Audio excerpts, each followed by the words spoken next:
Ya, pemirsa, untuk membahas seputar ancaman wabah pneumonia Mycoplasma ini, kita akan bergabung dengan Dr. Siti Nadia Tarmizi, Kabiro Komunikasi dan Pelayanan Publik Kementerian Kesehatan Republik Indonesia. Selamat siang, Ibu Nadia. Selamat siang. Ya, Selamat siang, Mas Gede, Mbak Ratu. Ya. Betul. Ibu, hari ini kan kita mendapat informasi bahwa wabah pneumonia Mycoplasma yang terjadi di Cina itu ternyata sudah masuk ke Indonesia ya, Ibu ya. Nah, ini dari data terbaru yang didapatkan Dinas Kesehatan seperti apa, Ibu? Iya, jadi kemarin sudah kita sampaikan ya 2 hari yang lalu saat jumpa media bahwa kita sudah mendeteksi adanya 6 kasus pneumonia Mycoplasma yang memang pada rentang usia 3-12 tahun. Jadi sudah ada 6 dengan gejala klinis, kemudian dilakukan pemeriksaan laboratorium dan didapatkan hasilnya positif pneumonia Mycoplasma. Tentunya kalau kita lihat bahwa seperti juga yang disampaikan kemarin bahwa pneumonia Mycoplasma ini bukan suatu penyakit baru ya. Hanya saja memang perlu kita pantau apakah kemudian ada perubahan-perubahan dari Mycoplasmanya. Kemudian yang penting juga adalah apa yang kita pelajari dari Cina, bahwa penularannya cukup cepat ya, walaupun mungkin tidak secepat seperti COVID-19, tetapi kita melihat yang terdampak ini adalah justru pada anak-anak usia di bawah 5 tahun. Nah, Ibu, untuk mengantisipasi merebaknya wabah pneumonia Mycoplasma ini, langkah-langkah apa nih, Bu, yang sudah dilakukan oleh Dinas Kesehatan? Ya, tentunya kita pertama ya sudah ada surat edaran dari Dirjen P2P ya, Pencegahan dan Pengendalian Penyakit untuk meningkatkan kewaspadaan baik pada tingkat masyarakat maupun pada tingkat fasilitas pelayanan kesehatan.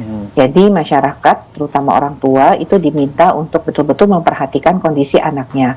Kita tahu ini musim pancaroba ya, Mas Gede ya. Jadi banyak orang yang flu, baik orang tua maupun anak-anak ya. Nah, orang tua kan bisa jadi sumber penularan pada anaknya. Kan? Oleh karena itu kita berharap orang tua yang sakit flu pastikan dulu nggak COVID gitu ya. Kemudian gunakan masker kalau kemudian dia memiliki gejala-gejala batuk pilek, supaya kalaupun di rumah supaya menghindarkan penularan kepada anaknya. Yang kedua tentunya untuk mereka yang punya aktivitas di luar ini ya, punya aktivitas di luar rumah, mungkin beresiko banyak di sekitarnya orang-orang yang mungkin batuk gitu ya, gunakan masker seperti itu kita dorong. Kemudian juga gejalanya sesak nafas itu harus menjadi perhatian orang tua ya, dan segera datang ke fasilitas pelayanan kesehatan kalau kemudian menemukan kasus ataupun gejala seperti itu. Ya, Bu Nadia, ini kan mungkin belum banyak juga masyarakat yang tahu begitu ya, apa sih pneumonia Mycoplasma ini, kemudian gejalanya itu seperti apa. Sebenarnya untuk mendeteksi dan juga tadi sudah disampaikan untuk lebih perhatian lagi begitu kalau batuk pilek. Nah, ini apa yang harus dilakukan untuk mendeteksi, kemudian juga untuk preventifnya seperti apa, dan apakah virus ini sama dengan yang ada di Cina, dan penyembuhannya itu bisa dengan apa, Bu? Iya, jadi mungkin pertama bakteri ini ya, bukan virus ya. Jadi dia agak lebih lama dibandingkan virus seperti ya. Nah, jadi dia ini adalah suatu bakteri yang sama sebenarnya jenisnya dengan yang di Cina. Jadi karena tadi ya bahwa sebenarnya Mycoplasma ini sudah lama dan sudah ada juga di Indonesia, bahkan jauh sebelum COVID. Tapi memang kita tidak pernah mendapatkan gambaran yang dalam waktu singkat begitu banyak anak usia 5 tahun terserang penyakit ini. Ini yang pertama. Yang kedua adalah gejalanya, karena ini adalah kita harus tahu bahwa pneumonia ini kan sebenarnya suatu kondisi di mana bagian daripada infeksi saluran pernafasan akut, tapi dia menyerang sampai ke paru-paru. Mungkin juga masih ingat waktu COVID-19 dulu ada pneumonia COVID-19 ya. Jadi memang pada orang-orang yang terserang infeksi saluran pernafasan akut yang kemudian sampai ke paru-paru, itu bisa muncul yang kita sebut sebagai gejala pneumonia.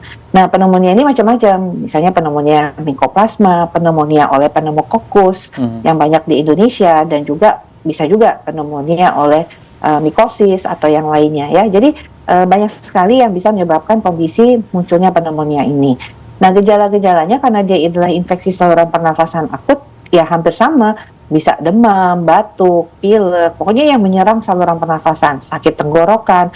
Nah, yang khasnya pneumonia ini adalah munculnya sesak. Nah, sesaknya ini kalau paru-parunya makin luas yang diserang atau terjadi peradangan di paru-paru, itu yang kemudian sesaknya sangat bertambah. Nah, ini yang artinya jangan sampai anak-anak sampai pada stadium sesak ini.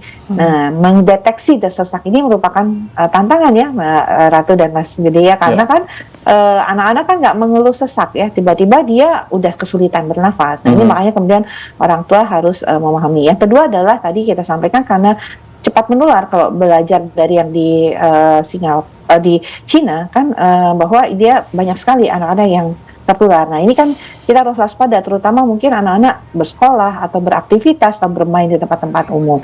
Nah, makanya kemudian praktek cuci tangan harus dilakukan. Kalau kita sakit kita pakai masker, ataupun kalau pada tempat-tempat yang berkondisi beresiko tadi kita gunakan masker. Nah, selain itu juga kita berharap anak-anak segera mendapatkan imunisasi. Jadi memang yang jadwalnya imunisasi ya, kita tahu ada vaksin PCV yang baru saja kita luncurkan, memang bukan untuk mikoplasma ya, karena memang pneumonia mikoplasma itu belum ada vaksinnya, tapi dengan memberikan vaksin atau imunisasi dasar lengkap termasuk imunisasi PCV itu akan memberikan pertahanan yang lebih kepada anak-anak kita. Ya, Bu Nadia, kalau kita berbicara soal fatality rate-nya seperti apa, Bu?